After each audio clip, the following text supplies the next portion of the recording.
بسم اللہ الرحمن الرحیم والسلام علی من اتبع الہدیٰ۔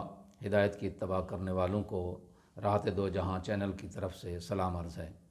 سامعین کرام، صاحبان ایمان، ہمارے آج کے سبق کا موضوع ہے سورہ بقرہ کی آیت نمبر 32 اور 33۔ تو آغاز کرتے ہیں پروردگار کے پاک نام سے۔ بسم اللہ الرحمن الرحیم۔ قالوا سبحانک لا علم لنا الا ما علمتنا انک انت العلیم الحکیم۔ فرشتوں نے کہا تو پاک و منزہ ہے، جو کچھ تو نے ہمیں بتا دیا ہے ہم اس کے سوا کچھ نہیں جانتے، یقیناً تو ہی بہتر جاننے والا، حکمت والا ہے۔ دوسری آیت 33 نمبر آیت اس طرح، بسم اللہ الرحمن الرحیم۔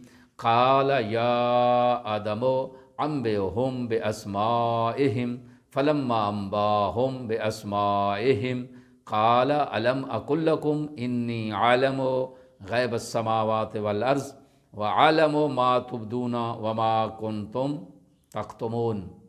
اس کا ترجمہ یوں ہے کہ اللہ نے فرمایا ہے آدم ان فرشتوں کو ان کے نام بتا دو۔ بس جب آدم نے انہیں ان کے نام بتا دیے تو اللہ نے فرمایا کیا میں نے تم سے نہیں کہا تھا کہ میں آسمانوں اور زمین کی پوشیدہ باتیں خوب جانتا ہوں، نیز جس چیز کا تم اظہار کرتے ہو اور جو کچھ تم پوشیدہ رکھتے ہو سب جانتا ہوں۔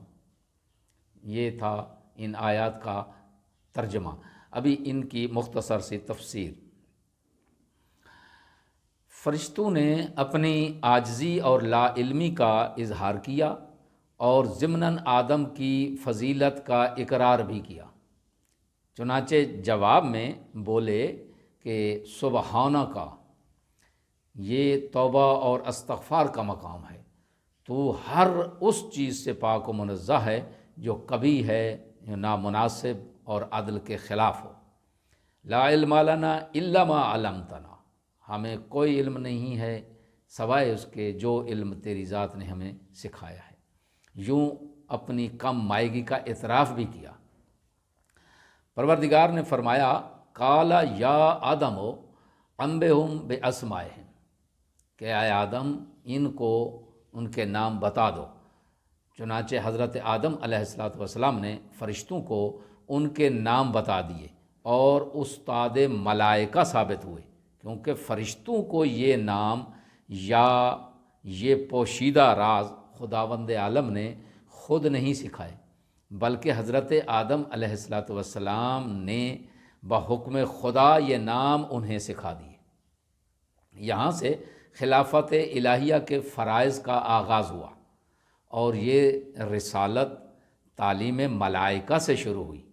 اس طرح یہ بات بھی سامنے آئی کہ خلافت الہیہ کے فرائض میں سے ایک اہم فریضہ تعلیم و تربیت ہے۔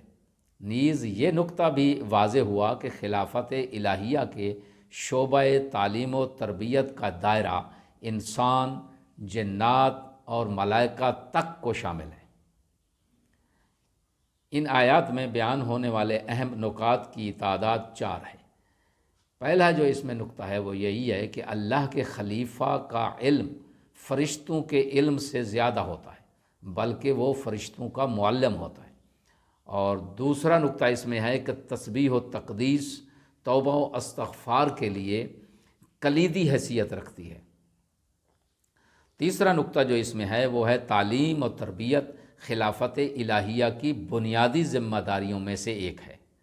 چوتھا اور آخری نقطہ یہ ہے کہ خلافت الہیہ کے شعبہ تعلیم و تربیت کا دائرہ انسان، جنات اور ملائکہ سب کو شامل ہے۔